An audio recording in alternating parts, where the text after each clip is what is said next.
今年5月10日是妈祖圣诞，正统罗力门圣母庙伫妈祖殿举行寿诞寿宴，由主委王金营担任主祭，仪式遵循古礼来进行，向罗力门妈行上香献礼，并行三跪九叩首大礼，共读祝文等仪式。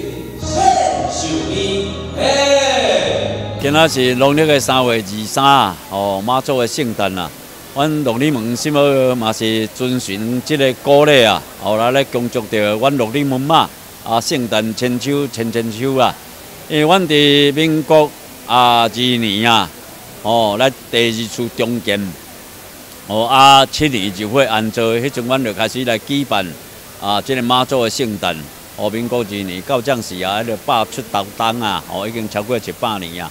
所以讲，阮庙遵循这个古礼，已经超过100冬。阮罗力门妈的圣迹奇迹、圣旨是非常的多，欢迎大家甲就来罗力门圣母庙遮参拜，互阮罗力门妈庇佑互咱一年较顺利，身体健康大赚钱，祝大家。正统罗力门圣母庙主委王金营表示，罗力门是台湾妈祖信仰的发源地，伫罗力门妈的庇佑之下。台南土城正统罗力门圣母庙已经成为东南亚上大妈祖庙，结合了观光、美食、文化、休闲、慈善，是台湾妈祖文化代表性庙宇。邀请善心大德做伙来圣母庙参拜，互神明庇佑大家身心安康。